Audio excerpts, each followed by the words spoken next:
हाँ जी।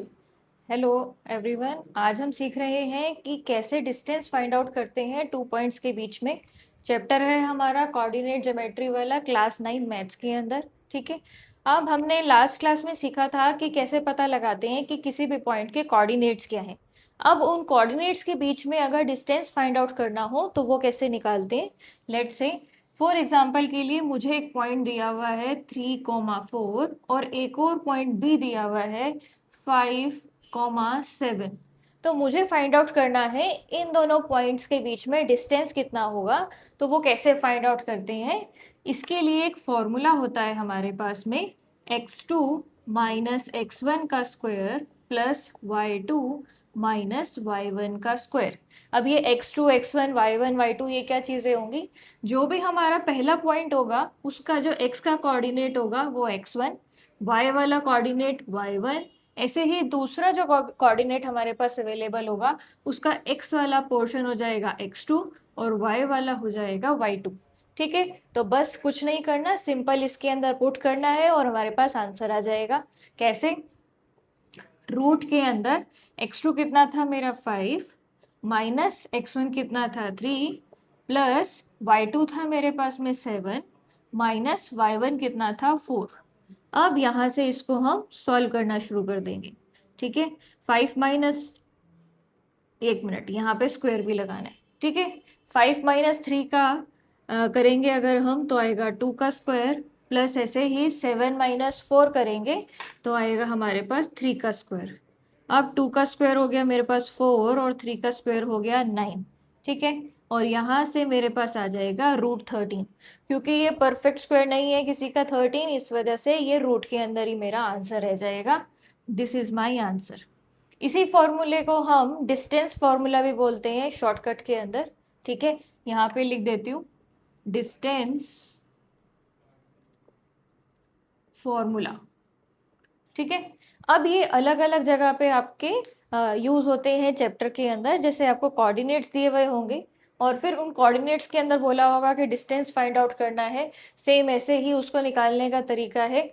उसके अलावा और किस तरह से इसका यूज हो सकता है, फॉर एग्जाम्पल आपको उन्होंने बता दिए 3 कोऑर्डिनेट्स बताए और उसके अंदर उसने पूछा कि हमें फाइंड आउट करना है कि ये ट्राइंगल किस वेराइटी का होगा। जैसे ट्राइंगल की 3 कैटेगरीज होती है कि एक इक्विलेटरल ट्राइंगल होता है, एक स्केलन ट्राइंगल होता है, उसके अलावा आपका एक आइसोसेलेस ट्राइंगल होता है। तो वो कौन सी वर्जन का, कौन सी वेराइटी का, कौन सा टाइप है आपके ट्राइंगल का। फॉर एग्जाम्पल एक उन्होंने कोऑर्डिनेट ज्योमेट्री के अंदर ऐसे कार्टेशियन प्लेन बना रखा है और यहाँ पे कुछ उन्होंने ऐसे पॉइंट्स मेंशन कर रखे हैं। ठीक है।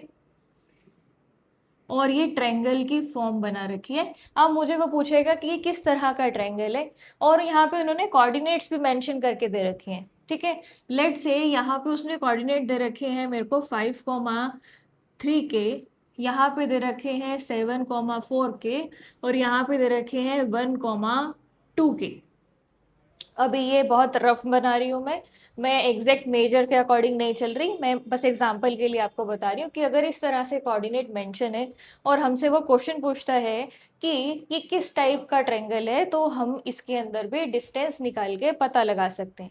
अभी हम क्या करेंगे, इसको हम अपने हिसाब से पॉइंट्स को नाम दे देते हैं। ए बी सी मैंने नाम दे दिया। सबसे पहले क्या करूंगी, मैं डिस्टेंस फाइंड आउट करूंगी, डिस्टेंस ऑफ ए बी। अब ए बी का डिस्टेंस फाइंड आउट करेंगे, इसके लिए क्या करना पड़ेगा, सेम वही distance formula, x2 minus x1 का square plus y2 minus y1 का स्क्वायर। अब अगर आपको प्रॉब्लम आती हो तो यहाँ पे मेंशन कर लो, a क्या है मेरा 5,3 एंड b क्या है मेरा, ये है 1,2। अब ये यहाँ पे ऐसे इसलिए लिखा है ताकि मैं इजीली फाइंड आउट कर सकूँ कि मेरा x1 x2 क्या है। कभी कभी वहां पे देखने में हमें थोड़ा सा कंफ्यूजन हो जाती है कौन सा x कौन सा y लेना है। तो पहले यहाँ पे मेंशन कर लो, a और b का डिस्टेंस निकाल रहे हैं तो a और b के कोऑर्डिनेट्स मेंशन कर लो ताकि वहां पे आपको पुट करने में आसानी हो। ठीक है। अब यहाँ पे x2 क्या होगा मेरा 1, माइनस x1 होगा 5 का स्क्वायर, प्लस ऐसे ही y2 होगा 2 और y1 होगा मेरा 3 का स्क्वायर। अब यहाँ पे अगर मैं सॉल्व करूंगी तो 1 माइनस 5 आएगा मेरा -4 का स्क्वायर, प्लस यहाँ पे आएगा मेरा -1 का स्क्वायर। अब अगर मैं इनको सॉल्व करूंगी तो -4 का स्क्वायर हो जाएगा 16 प्लस 1 ये हो जाएगा √17। ठीक है, तो ए बी का मेरा डिस्टेंस आ गया √17। इसी तरह से मैं ए सी का डिस्टेंस निकालूंगी, बी सी का डिस्टेंस निकालूंगी, और सबके डिस्टेंस से फिर एंड में मुझे पता चलेगा कि ये किस टाइप का हमारा ट्रायंगल है। ठीक है, लेट्स से अब उसके बाद में हमने किया, यहाँ पे मैं मेंशन कर लेती हूँ कि ए बी का डिस्टेंस आया मेरा √17। अब इसी तरह से नेक्स्ट वन मैं निकालूंगी अपना,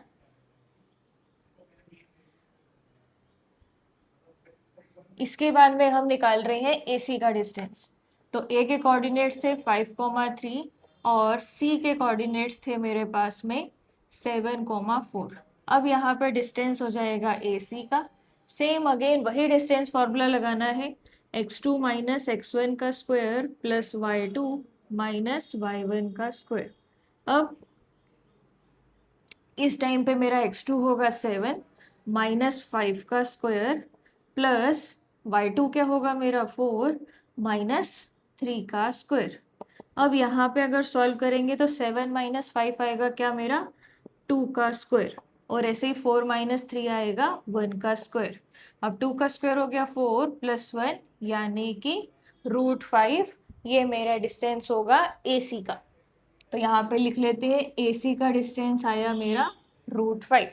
अब इसी तरह से मुझे निकालना पड़ेगा बी सी का भी डिस्टेंस। ठीक है, अब फिर से चेंज करते हैं, मेरे बी के कोऑर्डिनेट्स थे 1,2 और सी के कोऑर्डिनेट्स थे 7,4। ठीक है, अब फिर से सेम वही डिस्टेंस फॉर्मूला यहाँ पे मेंशन कर देते हैं बी सी।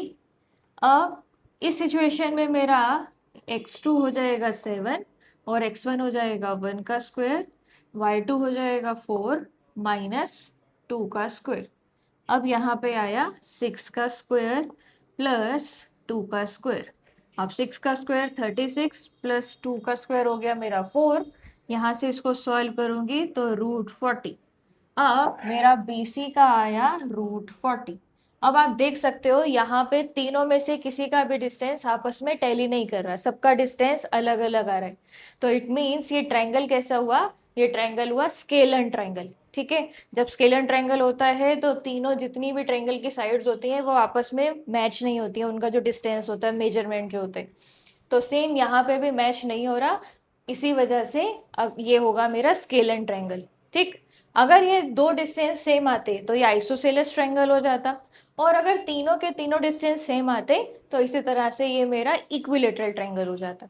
सेम ऐसे ही हम स्क्वायर के लिए, रेक्टेंगल के लिए, ठीक है, इन सब के लिए भी डिस्टेंस फॉर्मूला यूज करके फाइंड आउट कर सकते हैं। और ये बहुत इंपॉर्टेंट टॉपिक है, पेपर में इसमें से क्वेश्चन आना बहुत मतलब नेसेसरी माना जाता है कि पेपर में इसमें क्वेश्चन आएगा ही आएगा इस टॉपिक के ऊपर। ठीक है, होप आपको समझ आया हो। Thank you.